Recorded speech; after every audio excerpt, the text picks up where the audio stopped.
On today's Join Us in France, the Musée du Vin, or Wine Museum in Paris, not far from the Eiffel Tower in the 16th arrondissement.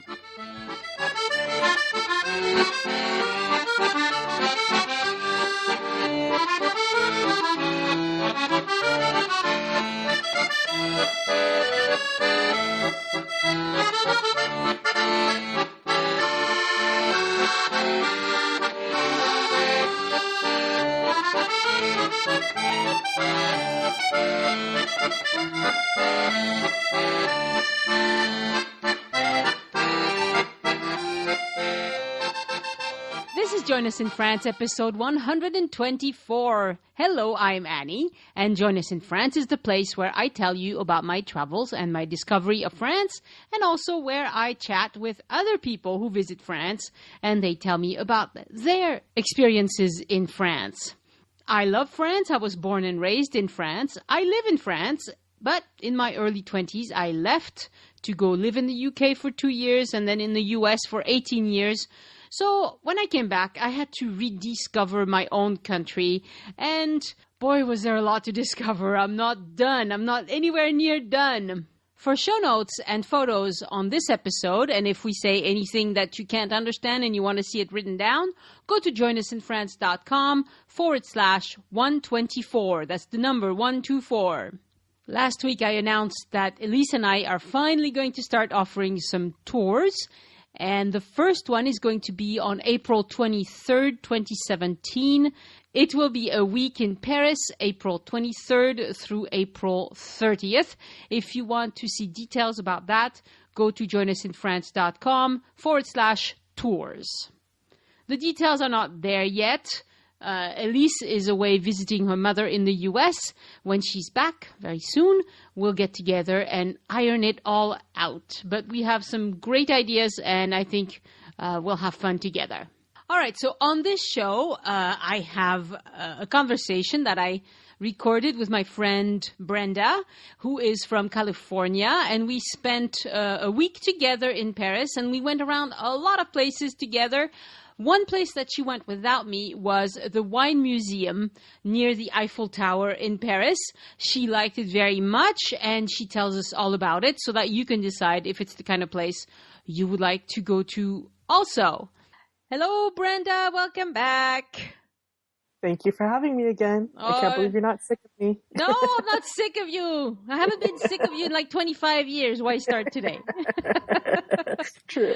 All right. Good point. And today you're going to tell us about the Musée du Vin in Paris, which, as you know, I'm interested in wine, mostly to drink it, honestly. I don't know that much about it, but I do enjoy wine. So this is not a place where I've had a chance to go, but you were there just last week or something. So it's great. If you can tell us about that, it would be awesome.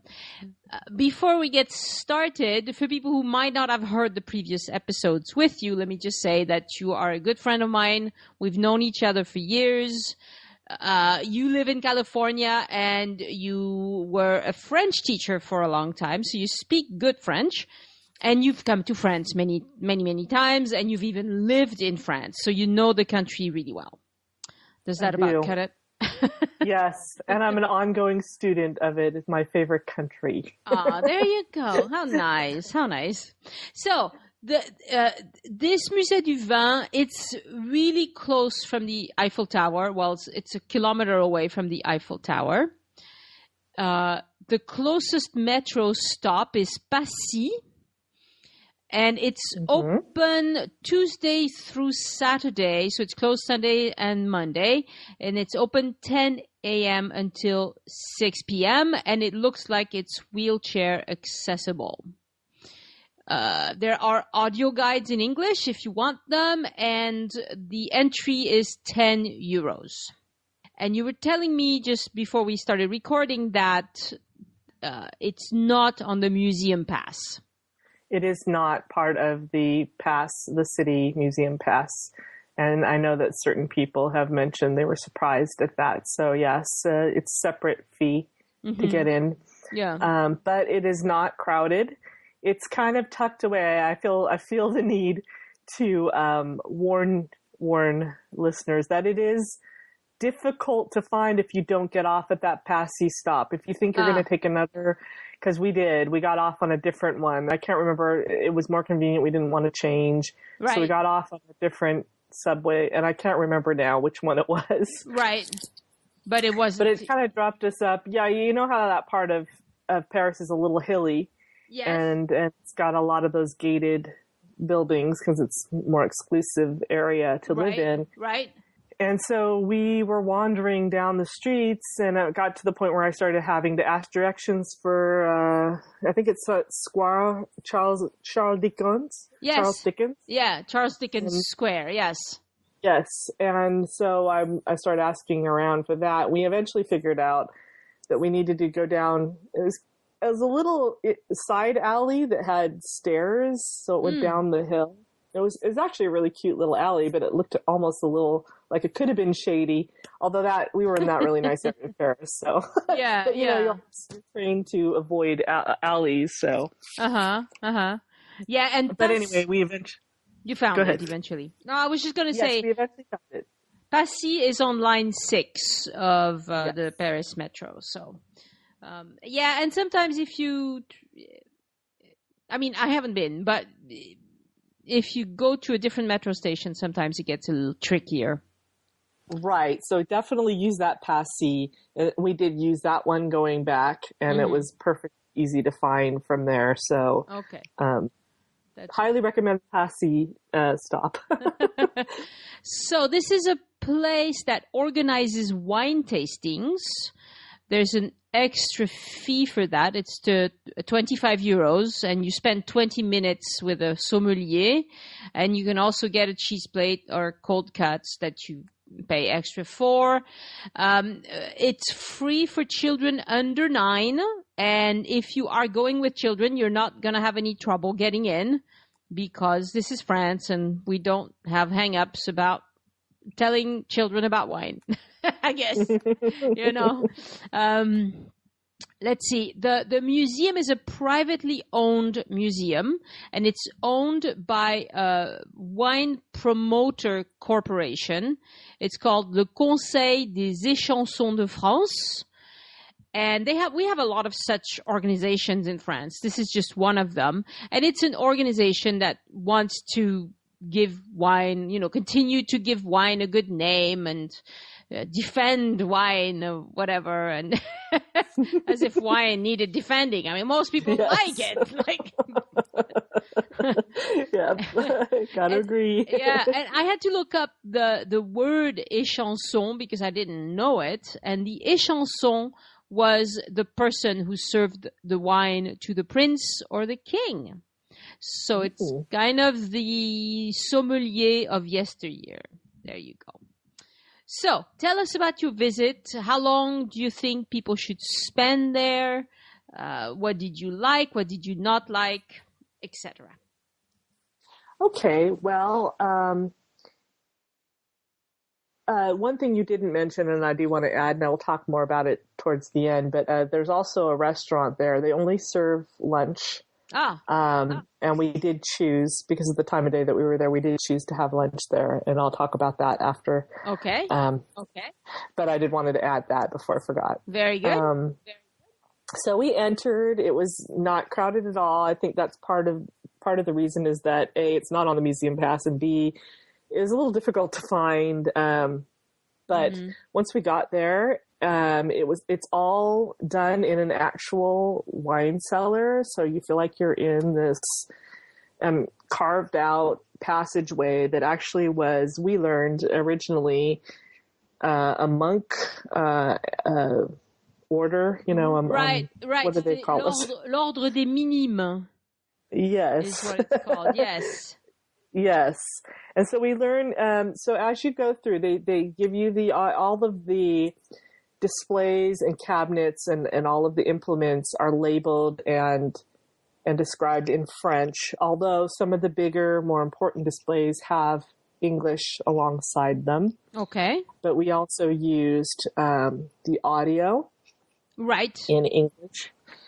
and anything that was of more interest. Since I speak French, I was able to kind of read and interpret. My husband doesn't speak any French, so we relied heavily on the audio. But it was very good. It was very clear. It was a French person reading the audio, but he had great pronunciation and paused as sufficient. It was easy to understand. Mm-hmm. So we went through, and then each little display is numbered, and he stops and he tells me what number. And there is a lot of stuff to look at. Now, it's not the Louvre. It's not huge. Right. But it's not tiny either. And so it took us about 45 minutes to move through the entire setup. And it talks about, the displays talk about things like the original order of Néminim that lived there. Yep. And cultivated grapes along the Seine River. Right. And so it goes into the whole history of the actual site itself. Uh-huh. And then as you progress further into the displays, you are privy to more detailed explanation about the cultivation of the grapes. You're shown actual implements, and the cool thing is that it has like all of like historical ones that have been recovered from archaeological digs, all the way up through modern. Yeah, I saw on their website that they say they have stuff that's from the 2,000 years ago. Yes, ancient stuff.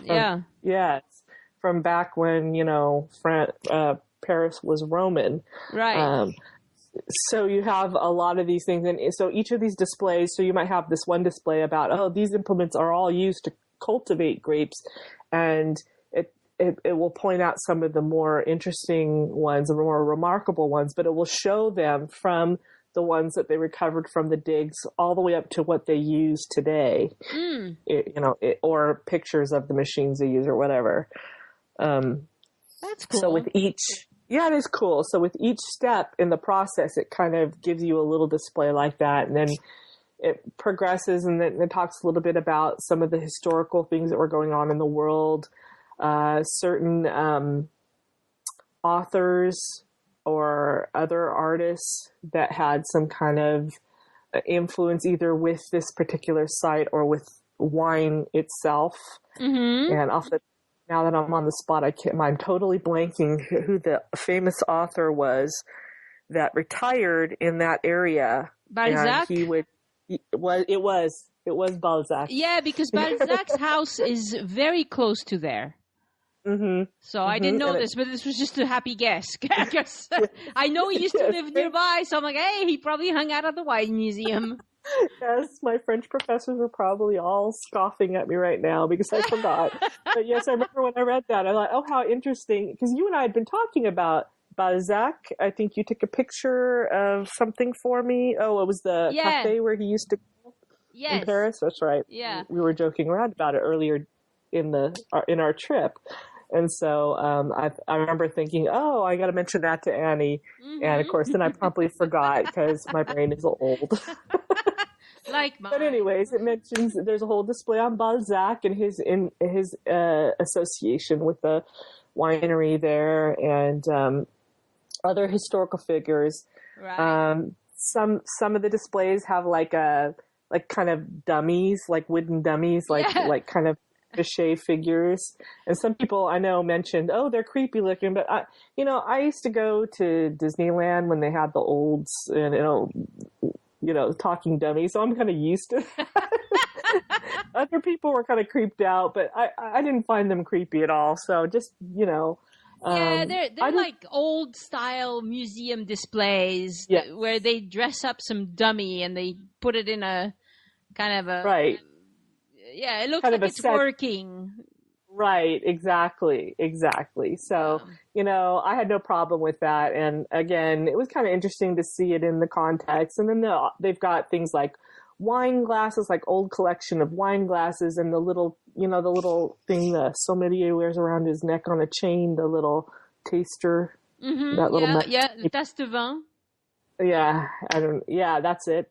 Yeah, because it's a tiny little cup, and And Right. it's like a great honor to have one around your neck these days. It means that you belong to this group of guys. Usually, I say guys, and it's usually just guys who just get together and taste the wine and comment and write articles and all that stuff. Yeah. But they showed a whole collection of these from older days till now. It's all very, very interesting, especially if you're already interested in wine. If you're just kind of indifferent about wine, you might not enjoy the place. Mm-hmm. But if you're interested in learning more about wine, I found it was an enjoyable time. And then at the very end of the displays, you come out into their little cafe, which is all done inside the whole thing looks like you're inside a cellar, deep inside a cellar, because you are actually in the areas where they used to store and make the wine. Right, because this area used to have a lot of mining for stone. And so they dug out a lot of stone and they built these kind of caves, I mean, you have to go to the website to see pictures. There's a picture there, and I'm sure, Brenda, you'll send me some pictures that maybe you or your husband took. And it's something that happened a lot in France. They would just then build a voûte. I don't know how to say voûte in English. Do you? A vault. A vault. Of course. Yeah. So they would build this vault to make sure it didn't fall on you, and then they used the area for storing wine or for. Nowadays, a lot of them are restaurants anymore because it makes for a cool atmosphere. A really nice right, and atmosphere. It is nice and cool. And we were down in there on a warm day in the afternoon, so it was nice and refreshing to go in there after being out in the heat. Yeah, and it's hard to believe, but this area of Paris used to have a lot of grapes. And it was also an area where the king used to go and hunt. So they had wooded areas and vineyards, and I don't think that they grow grapes anymore in Paris. I might be completely wrong about that because I didn't do any extensive research on that.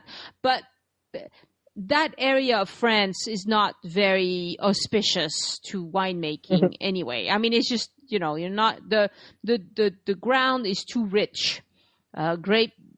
Grapevines like a very poor kind of dirt, and they don't do well if it's too loamy. So, interesting. Yeah. So I don't think they do that anymore. Maybe they have a few areas where they still do some wine, but probably not very much. I can't imagine the wine industry in Paris survived much once, Burgundy started rising and Bordeaux. Yeah. Some of the other great areas of France. Yeah, even areas like Gaillac and in the southwest, we have a lot of wine.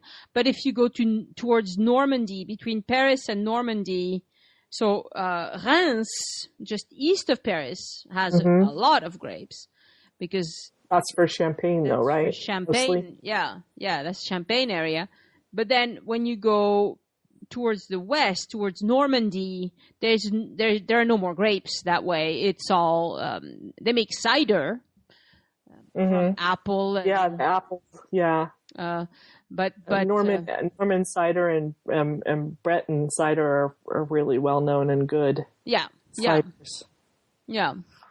So it looks like it's a fun little museum, and it's really good because around there, I don't know that there's that much to do. I mean, of course, people are going to be hanging out at the Trocadero. Yes.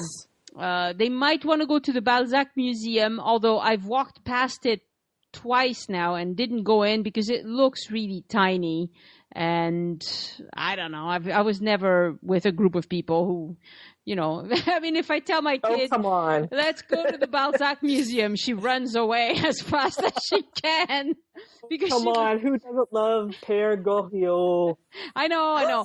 But she was made to read it, in school. And she's like, oh, I want to hurl. I don't want to go in there. Like that's going to the Charles Dickens Museum or whatever, all those books we were forced to read Yeah. in school. Yeah, I think she'd be more likely to go to the Dickens Museum, as a matter of fact. But who knows? I don't know. I haven't asked.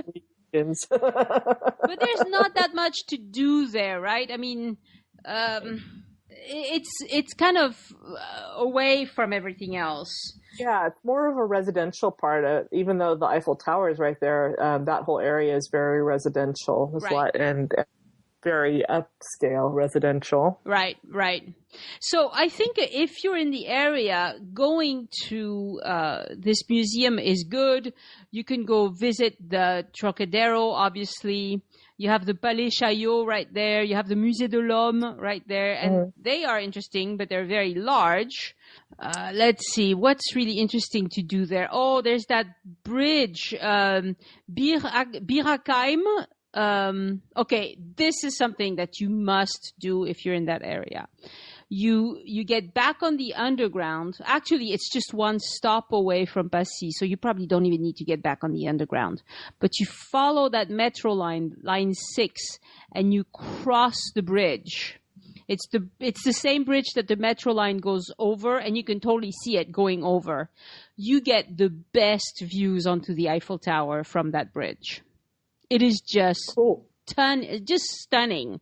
And people go take wedding photos there all the time, and you never see any tourists. It's just Frenchies that go there. So now although interesting, I read an article that a lot of Asian, more particularly Chinese, that what they'll do is they do wedding photos in Paris. So they'll fly their photographer, some of the more upscale couples, and they'll have their pictures taken. We actually saw two different couples, and they were both Asian. I'm assuming Chinese, just because of this article I read. Yeah. And they were being taken. They had their pictures taken in front of Notre Dame. Wow. I saw an Asian couple when we were there recently, and I took a bunch of pictures too. I saw a couple, and they were Asian too, but I don't know where they're from. I mean, they could be French for all I know. I don't know. Yeah, it could be, but I just read this article about this trend that where Chinese couples will go, and they love, it's kind of a thing, like a fad. It's a thing, huh? Yeah, but they'll go to Paris, and specifically Paris, and be photographed in front of the big monuments in their wedding clothes. And they were just gorgeous. I mean, they were just dressed so beautifully. Yeah. And they had their professional photographer there. So. Yeah. There was a professional photographer when we were there, and he had the umbrellas and everything in broad daylight. I was like, dude, you don't really, I mean, the light is good here. You don't really need all this crap. Like, why are you hauling all that? Anyway, that's just me being silly. When you get used to taking basketball pictures in a high school gym, you can take photos of anything. And so for me, in broad daylight, bringing, all this equipment, I'm like, why? You can do it. Anyway, that's just, they're being thorough. Yeah. They're being paid to do this. So it's a good reason. Anyway, I think it's actually a cool trend.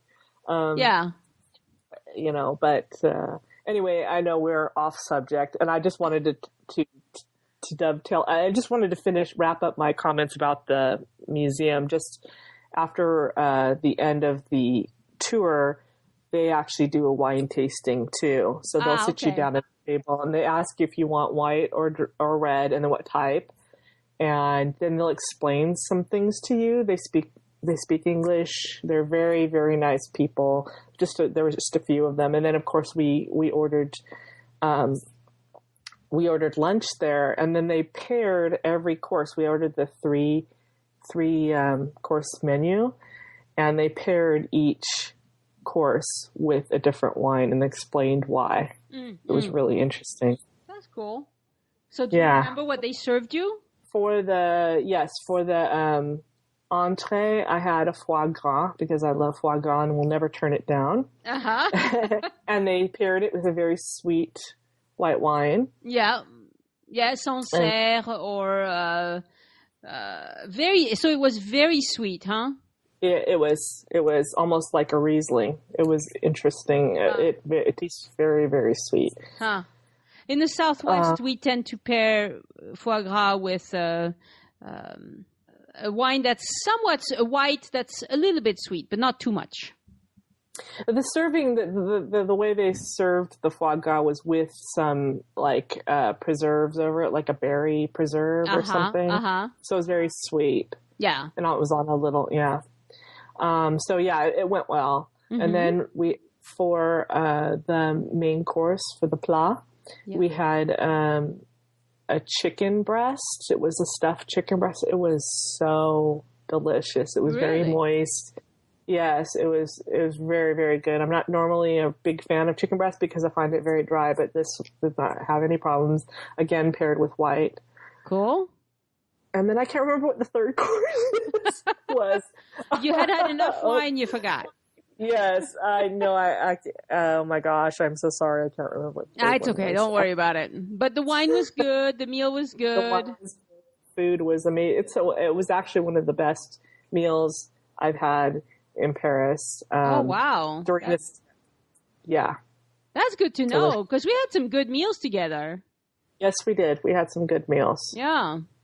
This one stood out. Oh, and it had a side of that chicken had a side of pasta, the dark black pasta made out of the ink. Ah, yes. Ink. It was really good too, and I'm normally not a fan, so. So you stretched your comfort zone. Yeah. Right, exactly. That's cool. That's cool. So yeah, it was a great afternoon. It was very refreshing and nice, and it was like I said, this our theme for this trip when we went was to visit these kind of out of the way places that we had not seen before, kind of unknown Paris, and this was definitely one that is, I think, a little hidden gem. Well, and also, I mean, wine culture in France is huge. We drink a lot less wine than we used to, but we still drink an awful lot of wine, and it's just really important to people. So, if you learn a little bit about it, now it's kind of interesting. Yeah, it's interesting to me that there.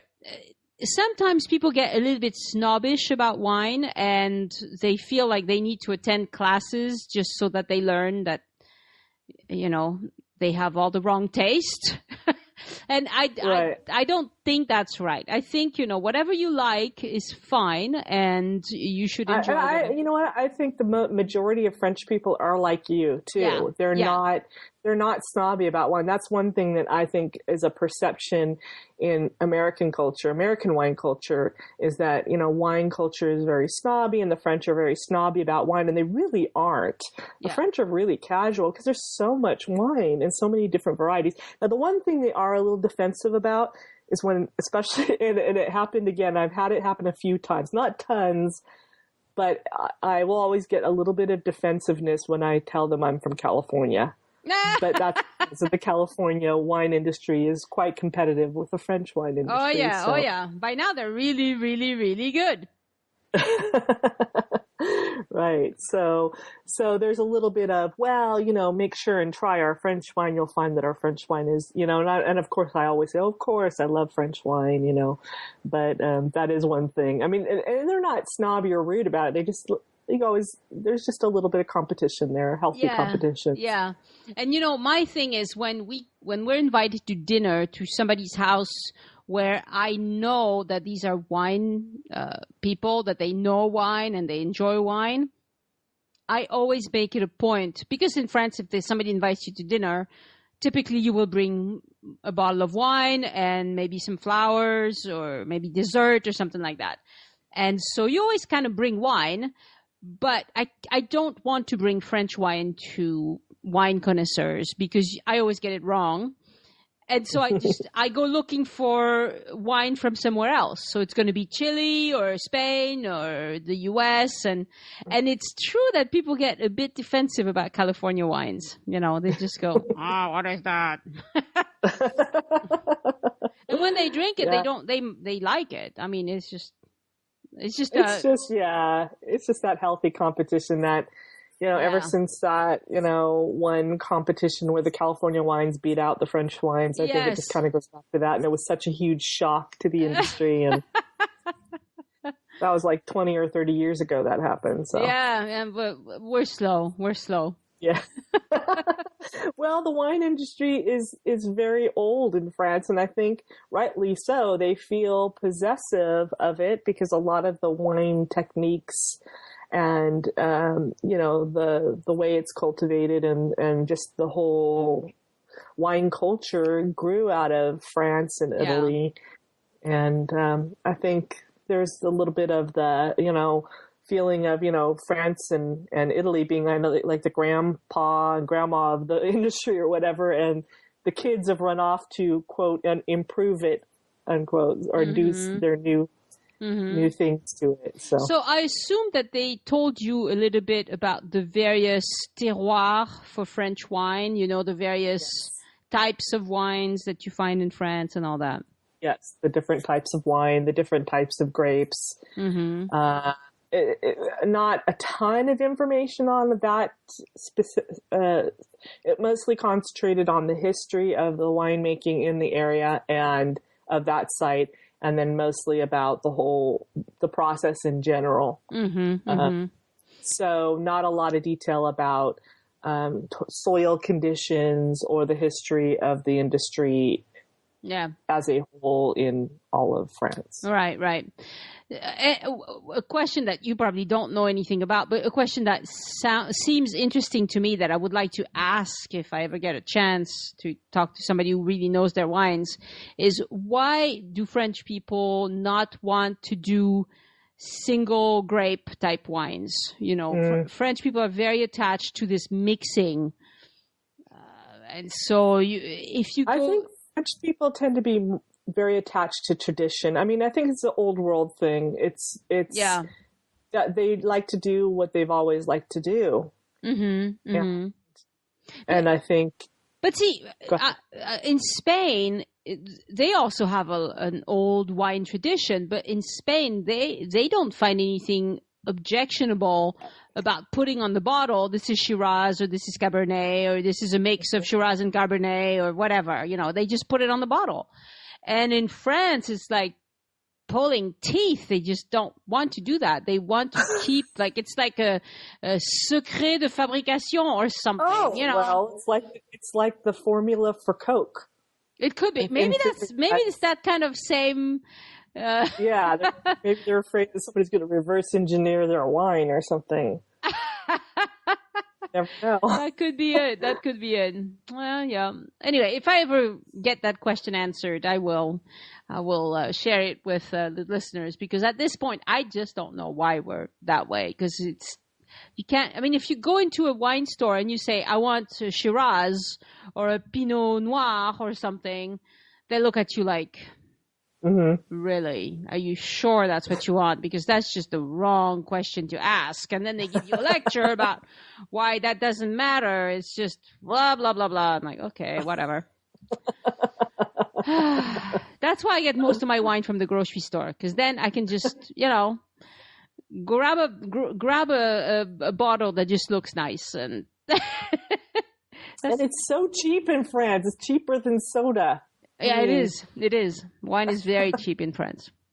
But it's very difficult to export. If I wanted to give you a Christmas gift and just send you a few bottles of wine, I couldn't do it. It's not allowed. No. To import wine into the US, you need all sorts of authorizations. There are different rules by state. So wow, it's really, really complicated, and so it's not something one can do. And that would be the U.S. trying to protect our own wine industry, I assume. Maybe. I'm not certain why that happens, but I did look into it because we wanted to ship some wine to friends in Massachusetts, and they gave me a stack of forms that I needed to fill up to be able to send that. I was like, wow. No. I'm not doing It'd be that. easier to shove it in the middle of your luggage and just go that way. Exactly. So if you want to bring back, you can't bring back that much, but if you want to taste some wine while you're in France, I think you can do 2 bottles per adult in your party. Mm-hmm. For most states anyway. So check with your state. It changes. But bring it that way. In your luggage is pretty much the only way to do it. So there you go. All right. So it's definitely go and join the wine museum in Paris type of vibe from you. I take it. Yes, I really enjoyed it. So I know it might not be for everybody. I read some of the reviews on Yelp, which made me kind of puzzled, to be honest. But we really enjoyed it. Why were Yelp people not happy with it? I think one was complaining. One was complaining they thought it was part of the museum pass and it wasn't. So that was the complaint of one person. A couple others said it was. They were creeped out by the dummies. The little guys dressed up, and so I think I addressed all those issues. Yeah, you did. Yeah. But don't go expecting the Louvre or something huge like that. Well, you said small, you could, 45 cute. minutes, so it's not that big. Yeah. But if you have a meal there and everything, you probably spent a couple of hours. We did. Yeah. Yeah, sounds good. It sounds good. And you didn't get drunk there, right? I can neither confirm nor deny. No, might have had a nice, pleasant buzz, but no. Okay, no, yeah. I don't think they would give you enough to even eat a meal, Oh. Yeah. Very good. Okay, my friend. Thank you so much. Thank you for having me. I loved having you, and I love talking to you about this stuff. I'll have you again. At least one more time that I know of, because we have one more place that we need to talk about that you did without me. How dare you? You ditched me. You ditched me to go to Nîmes. So. I know. I had a family wedding to go to.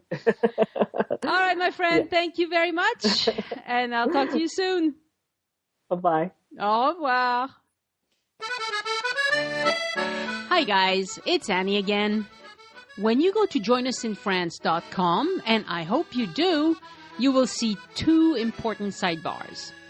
The one on the left is there to help you find the information you need. Episodes are categorized by region, for instance, Normandy, Southwest, Paris, Alsace, whatever, but also by show type. There's a category for trip reports, another for transportation, another for food and wine, museums, etc. So, if you have an idea what you're looking for but you can't remember the details, you can narrow it down by using the sidebar on the left that says episodes by categories. The sidebar on the right is where you can shop for hotels, car rentals, flights, and earn the show a commission. This is no different than what TripAdvisor does. If you read TripAdvisor reviews and you book a hotel, they get a commission. You pay the same price for that hotel regardless. Well, it's the same for joinusinfrance.com. If you listen to the show and enjoy it, when you are ready to book, go to joinusinfrance.com first, click on those banners on the right of the website, and shop around. This episode is licensed under the Creative Commons Attribution Non-Commercial No Derivatives International License.